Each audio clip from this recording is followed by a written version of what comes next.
Video பார்க்குற எல்லாருக்கும் வணக்கம் நண்பா. இது உங்கள் ரஸ்லிங் கிங் தமிழ். நான் உங்கள் ரகுமான். இப்போது ரசல்மேனியாவுடைய டே ஒன்னுடைய மெயின் ஈவெண்ட்டாக நடக்க போகிற Seth Rollins versus Roman Reigns versus CM பங்குக்கான ஸ்டோரி எதுலேருந்து எப்படி ஆரம்பிச்சிது, இதோடைய கதை சுருக்கத்தை பற்றி தான் பார்க்க போகிறோம். ஸோ இவங்க கதை எங்கேருந்து ஆரம்பித்து இப்போ எங்கே வர முடிஞ்சிருக்குது அப்படிங்கிறத பற்றி பார்க்கறதுனால இது ஒரு லென்த்தான வீடியோவாக இருக்கும். பட் ஆனால் உங்களுக்கு ஒரு நல்ல அண்டர்ஸ்டாண்டிங் மற்றும் ரொம்ப பிடிச்ச வீடியோவாக இருக்கும். வாங்க வீடியோக்குள்ளே போகலாம். ஏன்னா கதை சுருக்கம் ஒரு சில ஸ்டோரிக்கு நம்ம சொல்ல வேண்டியதாக இருக்குது. அண்ட் ரசல்மேனியாவுக்கும் ஒரு சில நாட்கள் தான் இருக்குது. ரிசல்ட் அண்ட் ப்ரெடிக்ஷன் போடுறதுனால இன்றைக்கி நம்ம பார்க்க போகிறோம். மறக்காமல் ஃபஸ்ட் டைம் வந்துருக்கோங்க, சப்ஸ்கிரைப் பண்ணிக்கோங்க, பெல் ஐக்கானையும் கிளிக் பண்ணி வச்சுக்கோங்க. இப்போது செத் ராலின்ஸ்க்கும் ரோமன் ரெயின்ஸ்க்கான ஸ்டோரி போன வருடமே ஆரம்பிச்சது. நான் அதை பற்றி டீட்டெயிலெல்லாம் சொல்ல விரும்பலை. பட் நான் ரசல்மேனியாவில் பற்றி ரோமன் ரெயின்ஸ் டைட்டில் தோக்கிறதுக்கு முக்கியமான காரணம் வந்து செத் ராலின்ஸ். அது செத் ராலின்ஸே சொல்லியிருப்பார். அவருக்கு முன்னாடி பார்த்தீங்கன்னா ரெண்டு விஷயம் இருந்தது. ஒன்று சாம்பியன்ஷிப்பாக இல்லாட்டா செத் ராலின்ஸை பழி வாங்குறதானே. ஸோ செத் ராலின்ஸை பழி வாங்கணும்னு சொல்லிட்டு சேர் எடுத்து ஒரு அட்டாக் பண்ணும்போது தான் கரெக்டாக பார்த்தீங்கன்னா கோடி ரோட்ஸ் அந்த வாய்ப்பை பயன்படுத்திக்கிட்டு அன்டிஸ்பியூட்டட் யூனிவர்சல் சாம்பியன் ஆகிட்டார். ஸோ ஸ்டோரி முடிஞ்சது. ஸோ அதுக்கப்புறமா பார்த்தீங்கன்னா அவர் வந்து ட்ரூ மேக்கின்டர் கூட சிஎம் பாங்க ஒரு ஸ்டோரி போயிட்டார். ஸோ அந்த நேரத்தில் தான் பார்த்தீங்கன்னா செத் ராலின்ஸ் வந்து குறுக்கால போயிட்டார். ஆக்சுவலி செத் ராலின்ஸோட ஸ்டோரியை பார்க்க முன்னாடி ரோமன் ரெயின்ஸ் அந்த நேரத்தில் பார்த்தீங்கன்னா தான் ட்ரைபல் சீஃபாக மாற வேண்டும் அப்படின்னு சொல்லிட்டு ரொம்ப முயற்சித்தார். அப்போ கூட சொன்னார், பால் ஹேமன் வந்து எப்போவுமே ட்ரைபல் சீஃப்னா அது ரோமன் ரெயின்ஸ் தானே. ஆனால் ரோமன் ரெயின்ஸ் பார்த்தீங்கன்னா எந்த விதத்திலையும் பால் ஹேமனுக்கு ஹெல்ப் பண்ண வரல. ஏன்னா பால் ஹேமன் பயங்கரமாக சோலோசிக்காவிட்டு அடி வாங்கும் போது கூட பார்த்தீங்கன்னா அவர் வரல, யாருமே ஹெல்ப் பண்ணார்ல. அண்ட் சிஎம் பாங்கும் ஹெல்ப் பண்ண வரல, சரிங்களா. அதுக்கப்புறமா அவர் வந்து மோதினார், சோலோசிக்காவிட்டு வந்து டைபிள் மாலையெல்லாம் வாங்கினார். இது ரோமனுடைய கதை. சரி, இது இப்படி ஒதுக்கி புறமாக வைப்போம். இது நேரத்தில் செத் ராலின்ஸ்க்கும் சிஎம் பங்குக்கும் சண்டை வர காரணம் இந்த வருஷம் சம்மர் ஸ்லாமு ஸ்பெஷல் கெஸ்ட்டு ரெஃப்ரியாக பார்த்தீங்கன்னா இந்த செத் ராலின்ஸ் இருக்கிறேன் அப்படிங்கிற பேரில் சிஎம் பாங்கை ட்ரூ மேக்கின்டர்கிட்ட தோக்க வச்சுட்டாரு. ஸோ அதுக்கப்புறமா பார்த்தீங்கன்னா நம்ம தலைவன் சிஎம் பாங்கு வந்து ட்ரூ மேக்கின்டர் கூட ஸ்டோரி போகி 2-3 பேப்பர்லாம் சண்டை போட்டு ஸோ ட்ரூ மேக்கின்டருடைய கதையை முடிச்சிட்டாரு. முடித்ததுக்கு அப்புறமா தான் பார்த்தீங்கன்னா ஒரு கதையே. ரோமன் ரெயின்ஸ் டீமில் வார் கேமில் 4 பேர் தான் இருக்கிறாங்க. 5ஆவதா ஒருத்தர் இல்லை. அந்த 5ஆவது ஆள் கண்டிப்பாக தேவை. ஸோ அப்போ வந்து பால் ஹேமன் பிளட்ல இருக்கிற எல்லாருமே சேர்ந்து யார் அப்ரோச் பண்ணாங்கன்னா செத் ராலின்ஸ் அப்ரோச் பண்ணுறாங்க. ஸோ செத் ராலின்ஸ் அப்ரோச் பண்ணி நீ வந்து ரோமன் ரெயின்ஸ் கூட டீம் அப் பண்ணணும். அதுக்கு செத் ராலின்ஸ் சொல்கிறாரு, அவனை விட்டுட்டு நீங்கள் வாங்க, நம்ம எல்லாருமே சேர்ந்து டீம் அப் பண்ணுவோம், ரோமன் ரெயின்ஸ் ஒன்றும் தேவையில்லை அப்படிங்கிற மாதிரி ஓப்பன் டாக்காகவே சொல்லிட்டாரு. ஆனால் மற்ற பிளட் லைன் மெம்பர்ஸ் இருக்குது, அதை பற்றிலாம் பேச வேண்டாம், ரோமன் முக்கியம், என்ன தான் பண்ணாலும் ரோமன் தான் அப்படிங்கிற அளவில் இருந்தாங்க. ஸோ நான் கடைசி வரைக்கும் ஹெல்ப் பண்ண மாட்டேன். என் சோலோ சைக்காவை பார்த்தீங்கன்னா பிரான்சன் ரீடு கூடலாம் செத் ராலின்ஸ் மேட்ச் நடக்கும்போது தோக்க வச்சார். ஸோ அப்போ கூட நான் ஹெல்ப் பண்ண மாட்டேன் அப்படிங்கிற மாதிரி தான் செத் ராலின்ஸ் இருந்தார். ஸோ செத் ராலின்ஸ் வார் கேமுக்கு வரல. ஸோ அந்த நேரத்தில் தான் பால் ஹேமன் பார்த்தீங்கன்னா தன்னுடைய பெஸ்ட் ஃப்ரெண்டான சிஎம் பாங்க அந்த 5ஆவது ஆளாக கூட்டிகிட்டு வந்தார். ஸோ அப்போது இது ரோமன் ரெயின்ஸுக்கு பிடிக்கல. அண்ட் ரோமன் ரெயின்ஸ்ட்டு எதுவுமே சொல்லலை. ஸோ அப்போது ஒரு ஸ்மாக் டவுனில் தான் பார்த்தீங்கன்னா இவங்க 2 பேருக்கும் ஃபேஸ் டு ஃபேஸ் செகமெண்ட் நடக்கும்போது ஸோ ரோமன் ரெயின்ஸ் சொல்லியிருப்பார் பால் ஹேமனை பார்த்து, சிஎம் பங்க் தேவையில்லை, அவன் இல்லாமலே நாங்கள் வந்து வார் கேமை வின் பண்ணிடுவோம், ஸோ அதுக்கான சாமி இருக்குதான், ஜெமி இங்கெல்லாம் இருக்கிறோம் அப்படிங்கிற மாதிரி சொல்லும்போது, இல்லை ரோமனு சோலோசிக்காவை வீழ்த்துறது கஷ்டம், ஸோ கண்டிப்பாக தேவை அப்படிங்கிற மாதிரி சொல்லியிருப்பார்.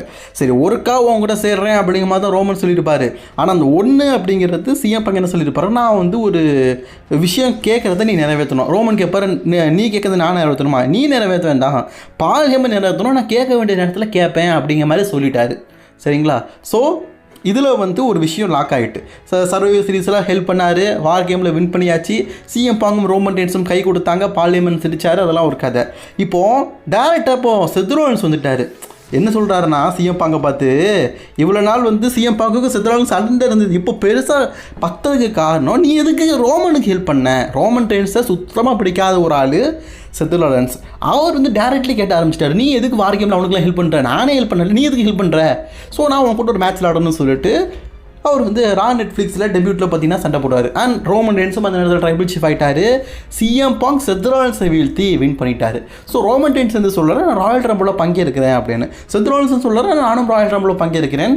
இதே மாதிரி சிஎம் பங்கு சொல்லிட்டாரு, தானும் ராயல் ரம்பில் பங்கேற்கிறேன் அப்படிங்கிறது. ஸோ அப்போ வந்து ஒரு விஷயத்தை செத் ராலின்ஸ் சொல்கிறாரு, நான் பாரு எனக்கு பிடிக்காத ரோமன் ரெயின்ஸு இது நிறைய பேர் வந்து இந்த ராயல் ரம்பிள் இருக்கிறாங்க, ஆனால் முழுக்க ஃபோக்கஸிங் வந்து நான் வந்து யார் மேலே இருப்பேன்னா சிஎம் பங்க் மேலே தான் அப்படிங்கிற மாதிரி செத் ராலின்ஸ் சொன்னார். ஸோ அதில் ஒரு விஷயத்த சொல்லியிருப்பார், என்ன தெரியுமா, ஒருவேளை நான் வந்து இந்த ராயல் ரம்போ தோத்ததுக்கப்புறமா ரிங்குக்கு கீழே செத்ராலன்ஸ் ஆகிய நான் வந்து ரோமன் ரெயின்ஸை பார்த்தேன்னா பார்த்த இடத்துலையே அவன் மண்டையை உடைப்பேன் அப்படிங்கிற மாதிரி ஒரு வார்த்தையை சொல்லியிருப்பார். ஆக்சுவலி அந்த ராயல் ரம்பில் என்னாச்சு தெரியுமா, சிஎம் பாங்க் வந்து ரோமன் ரெயின்ஸையும் செத்ராலன்ஸையும் ஒரே நேரத்தில் எலிமினேட் பண்ணிட்டாரு. அண்ட் லோகன் பால் இருக்கிறார்ல, அவரை வந்து ஒரு வாரத்துக்கு முன்னாடி லோகன் பால் கிட்டலாம் நீ தோற்று போயிருக்கிறியே அப்படின்னு கிண்டல் அடிச்சிருப்பாரு சிஎம் பாங்க். பார்த்தீங்கன்னா நம்ம கெவின் ஓவன்ஸ் கிட்ட கடைசியில் பார்த்தீங்கன்னா என்னாச்சு தெரியுமா, அந்த லோகன் பால் தான் வந்து சிஎம் பாங்க எலிமினேட் பண்ணியிருப்பார். ஸோ கீழே இருக்கும்போது ஆல்ரெடி செத்ராலன்ஸ் சொல்லிட்டார், நான் பார்த்த உடனே ரோமன் ரெயின்ஸை நான் கண்டிப்பாக ஸ்டோல்ஸ்லாம் போடுவேன். ஸோ அவர் டேரக்ட்லி பார்த்தீங்கன்னா பயங்கரமாக ரோமன் ரெயின்ஸ் அட்டாக் பண்ணுறாரு. ஸ்டோல்ஸ்லாம் சொன்ன மாதிரியே போடுறாரு. போட்டது மட்டும் இல்லாமல் சிஎம் பாங்கையும் அட்டாக் பண்ணாரு. ஸோ அந்த நேரத்தில் பாயம்மன் கெஞ்சிறாரு, நீயும் வந்து ரோமன் ரெயின்ஸை அடிச்சிடாத, ரோமன் பாவம் அப்படின்னு. ஸோ சிஎம் பாங் வந்து ரோமன் ரெயின்ஸை அடிக்கலை. பாயம்மனுடைய பேச்சை கேட்டு அவர் பட்டு போயிட்டார். பட் ஆனால் அந்த மேட்ச்சில் தோற்று போயிட்டார். இப்போ எலிமினேஷன் சேம்பர், அந்த எலிமினேஷன் சேம்பர்லேயும் செத்ரோலன்ஸும் இருக்கிறாரு, அதே நேரத்தில் சிஎம் பாங்கும் இருக்கிறாரு. ரோமன் ரெயின்ஸ் இல்லை. ஸோ ரோமன் ரெயின்ஸ் வந்து தோற்றதுக்கப்புறம் போயிட்டார். அண்ட் ரோமன் ரெயின்ஸுக்கு மண்டை உடஞ்சிருச்சு. அதுக்கு காரணம் வந்து செத்ரோலன்ஸ் தான். செத்ரோலன்ஸ் வந்து இந்த ராயல் ரம்பில் ஸ்போன்சர் போட்டார்ல, அதனால் அவரால் சில தினங்கள் வர முடியாது அப்படிங்கிற மாதிரி சொல்லிட்டாங்க. இப்போது அவருடைய பகை வந்து டைரக்ட்லி யார் மேலே இருக்குது, செத்ரோலன்ஸ் மேலே. எலிமினேஷன் சேம்பரில் செத்ரோலன்ஸை மீண்டும் எலிமினேட் பண்ணிட்டாரு சிஎம் பாங்கு. சிஎம் பாங் பார்த்தீங்கன்னா ஒரு விஷயத்தை சொல்லியிருப்பார் செத்ராலன்ஸ் சிஎம் பாங்கு பார்த்து, ஒருவேளை இந்த வருஷம் எலிமினேஷன் சேம்பரில் நான் தோத்துட்டேன்னா ஒன்றெல்லாம் வின் பண்ண வைக்க மாட்டேன், நான் தோத்தேன்னா நீயும் தோத்தன் தான் அப்படின்னு சொல்லியிருப்பார். அதே மாதிரி தன்னை எலிமினேட் பண்ண சிஎம் பாங்கு பயங்கரமாக அட்ராக்ட் பண்ணி, ஸோ ஜான்சனா அப்படி ஐம் சாரின்னு சொல்லிட்டு சிஎம் பாங்கு லாக் போட்டு அவர் மயக்கம் முடிச்சிருப்பார். அப்போ அவர் சிரிச்சிருப்பார், நானே தோத்துட்டு நீ இதுக்கிட்டா ஜெயிக்கணும் அப்படின்னு சொல்லிட்டு. ஸோ அப்படி தோற்று போயிருப்பார் சிஎம் பாங். இப்போ சிஎம் பாங்குக்கும் செத்ராலுக்கும் ஸ்டோரி ரிபீட் ஆகிட்டு ஒரு மண்டே நைட்டால் பார்த்தீங்கன்னா ஸ்டீல் கேஜ் மேட்ச் நடக்கும்போது அப்போ தான் இந்த ஸ்டோரியில் மீண்டும் வந்து கிளம்பி இறங்குறாரு ரோமன் ரெயின்ஸு. ஸோ அப்போ அவர் செத்ராலன்ஸை மட்டும் அட்டாக் பண்ணிட்டு இருந்தவர் சிஎம் பாங் பக்கம் போக காரணம் பால் ஹேமன். ஏன்னா அவர் சிஎம் பாங் பக்கம் வரவே இல்லை. ஸோ அவர் முழுக்க செத்ராலன்ஸ் தான் அடித்தார். ஆனால் இதுலேயும் ஒரு விஷயத்த பண்ணிட்டார். என்ன தெரியுமா, அவர் காலை பிடிச்சி வெளியில் செத்ராலன்ஸ் இழுக்கும்போது செத்ராலன்ஸ் வின் பண்ணிட்டார். இதுக்கு முன்னாடி எலிமினேஷன் சேம்பராக இருக்கட்டும், ராயல் ரம்போவாக இருக்கட்டும், ஒரு மண்டே நைட்டராக இருக்கட்டும், எல்லாத்துலேயுமே துவச்சி தொங்கம் போட்டு விட்டாரு நம்ம சிஎம் பாங்கு செத்ராலன்ஸை. ஆனால் இவர் சும்மா காலை பிடிச்சி இழுக்க வச்சு இதில் சிஎம் பாங்கு தோக்க வச்சுட்டாரு. சிஎம் பாங்கு செம்ம கடுப்பு, என்னடா என்ன தோக்க வச்சுட்டேன் அப்படின்னு. தோக்க வச்சு மட்டும் இல்லாமல் பாலேமன் வந்து கொஞ்சிட்டு இருக்காரு. யாரை, சிஎம் பாங்கு. இதை பார்த்து கடுப்பானவர் டேரக்ட்லி போய் சிஎம் பாங்குக்கு லெஃப்ட் ரைட் வாங்கிட்டார். இதை பார்த்த பாலேமன் ஷாக் ஆகிட்டார், ஏன்டா இவர் அடித்தான் அப்படின்னு சொல்லிட்டு. ஸோ இப்போது டேரக்ட்லி பார்த்தீங்கன்னா பார்லிமென் அந்த விஷயம் வந்து ஒரு இன்பெட் ஆகுது. ஸோ பார்லிமென் சிஎம் பாங்கு கூட நெருக்கமாக இருக்கிறது இவருக்கு பிடிக்கல. யாருக்கு பிடிக்கல, ரோமனுக்கு பிடிக்கல. ஸோ இந்த டேரக்ட்லி சொல்லிட்டாரு. அண்ட் ஒரு ஸ்மாக்டவுனுக்கு ரோமன் ரெயின்ஸ் வரும்போது கூட பார்த்தீங்கன்னா இவங்க 3 பேரும் பேசிகிட்டு இருக்கும்போது சிஎம் பாங்க் சொல்கிறாரு, உனக்கு முன்னாடியே வந்து பார்லிமென் எனக்கு பெஸ்ட்டு ஃப்ரெண்டு, உனக்கு வாய்ஸ்மேனாக இருக்கிறான், அதாவது உனக்கு ஒரு ராஜதந்திரி மாதிரி. வாய்ஸ்மேனாக உங்களுக்கு தெரியும்னு நினைக்கிறேன், ஒரு ஞானின்னு சொல்லுவோம். ஸோ தமிழில் அதை ஞானி மனிதன் அப்படின்னு சொல்ல முடியாது, ராஜதந்திரின்னு சொல்லலாம், இல்லாட்டா ராஜகுரு அப்படிங்கிற மாதிரி சொல்லலாம். ஸோ உனக்கு ஒரு ராஜகுரு மாதிரி உனக்கு பார்லிமெண்ட் இருக்கிறான். ஆனால் எனக்கு ஒரு நண்பன், அதனால் நான் ஒரு விஷயம் வந்து பார்லிமெண்ட்டை கேட்டிருந்தேன், அதை கூடிய சீக்கிரம் கேட்பேன், அது கண்டிப்பாக பார்லிமெண்ட் செய்வான் அப்படிங்கிற மாதிரி சொன்னார். ஸோ இதில் ரொம்பவே ஆசையாக இருந்தது செத்ரோலன்ஸ். அப்படி என்ன தான் கேட்க போகிறான், என்னத்தை கேட்க போகிறான் அப்படின்னு சொல்லிட்டு ரொம்பவே ஆர்வமாக இருந்தார் செத்ரோலன்ஸ். ஸோ இவங்க 3 பேருக்குள்ள ரசல்மேனியா மேட்ச் நடக்குது. ஸோ அப்போ ஒரு ஸ்மாக்டவுனில் கேட்குறாரு பால் ஹேமன் சிஎம் பாங்கை பார்த்து, நான் வந்து உன்ட்ட ஒரு விஷயம் கேட்குறேன்னு சொன்னோம்ல, அது என்ன விஷயமா இருந்தாலும் நீ ஏற்றுக்கிட்டு செய்வியான்னு கேட்கும்போது, என்னவா இருந்தாலும் சரி, அது ரோமன் ரெயின்ஸே தடுத்தாலும் சரி, நீ கேட்டதை நான் கண்டிப்பாக பண்ணுவேன்ப்பா, ஏன்னா நான் சொல்லுவாச்சா கேட்பேன். ஸோ அது மாதிரி கொடுத்த வாக்கை நிறைவேற்றுவேன், நீ என்ன வேணால் கேட்டிருக்க, நான் அதை நிறைவேற்றுன்னு சொல்லிட்டாரு. ஸோ இப்போது செத்ராலன்ஸ் வந்து பார்லிமெண்ட் பக்கம் கொக்கி போடுறாரு. இந்த 2 பயல்களும் பார்லிமெண்ட்டுக்காக சண்டை போடும்போது இந்த 2 பயல்களையும் பழி வாங்கணும்னா பார்லிமெண்ட்டை தான் பக்கம் கொண்டு வரணும். இப்போ ஒன்றும் இல்லைங்க, செத்ராலன்ஸ் ஏன் வந்து பார்லிமெண்ட் மேலே புரியா இருக்காருன்னா அவரோட திறமைக்காக இல்லை. இப்போ சிஎம் பாங்குக்கும் அதே மாதிரி ரோமன் ரெயின்ஸுக்கும் தேவை பார்லிமெண்ட். இவங்க 2 பேர்கிட்ட இருக்கிற பார்லிமெண்ட் இவர் பிடிங்கிட்டாருன்னா இவங்க 2 பேரையும் பழி வாங்கின மேட்ச்சில் அட் அ டைமில் 2 பேரையும் பழி வாங்கிட்டார்ல, அதுக்காக இவர் அதை ஆசைப்படுறாரு வயசான மேனை. பட் ஆனால் பார்லிமெண்ட் வரல. ஆனால் சிஎம் பாங்கு ஒரு விஷயம் பண்ணியிருப்பார் இந்த வருஷம் ரசல்மேனியாவில், பார்லிமெண்ட் என்னுடைய கார்னரில் தான் இருக்கணும்னு. ஸோ இதில் பயன் அடைஞ்சிட்டாரு செத்ராலன்ஸு. ஏன்னா அவர் டேரக்ட்லி பார்த்தீங்கன்னா பார்லிமெண்ட்டுக்கும் ரோமன் ரெயின்ஸுக்கும் பிரிவும் ஏற்பட்டுருச்சு. அண்ட் ரோமன் ரெயின்ஸ் கஷ்டப்பட்டுட்டாரு. ஸோ அதை நினச்சி சந்தோஷப்பட்டாரு. அண்ட் அதே நேரத்தில் சிஎம் பங்க் தான் பக்கம் இப்போ பால் ஹேமன் வச்சிருக்கிற நினச்சி கஷ்டமும் படுறாரு. அதே நேரத்தில் மெயின் ஈவெண்ட்டாக பார்த்தீங்கன்னா சிஎம் பங்க் வந்து மேட்ச் விளையாடக்கூடாது, சிஎம் பங்க் மெயின் ஈவெண்ட்டுக்கு தகுதியே இல்லை நினச்ச செத்ரோலன்ஸோட மேட்ச் மூலியமாகவே மெயின் ஈவெண்ட் விளையாடுறாரு அப்படிங்கிறத நினச்சி ரொம்பவே கஷ்டப்பட்டார். ஸோ இப்போ டேரக்ட்லி பார்த்தீங்கன்னா கேட்டுட்டார். ஆனால் ரோமன் ரெயின்ஸ் உறுதியாக நினச்சார், தன்னை விட்டு போக மாட்டான், பால் ஹேமன் தான் கூட தான் இருப்பான்னு. ஆனால் அப்படி இல்லை, ரோமன் ரெயின்ஸே தடுத்தாலும் நான் அதை நிறுத்துவேன்னு சொன்னேன் பால் ஹேமன்.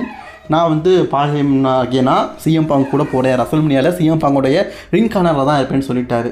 அடிக்கவும் செஞ்சுட்டாரு. ஸோ இப்போ டேரக்ட்லி பார்த்தீங்கன்னா போயிட்டார். அண்ட் செத்ரோலன்ஸும் கொக்கி போட்டார் பால் ஹேமனுக்கு, நான் மாட்டேன்னு சொல்லிட்டாரு. ஆனால் அவர் என்ன பண்ணுறாரு தெரியுமா, சிஎம் பங்க் அடிச்சிட்டாரு, ரோமன் ரெயின்ஸ் அடிச்சு நான் அவங்க 2 பேரை கம்பேர் பண்ணும்போது நான் அவங்களோட கெத்தான ஆள் அப்படிங்கிறத செத்ரோலன்ஸ் வந்து பால் ஹேமன் முன்னாடி நிரூபிக்கிறாரு.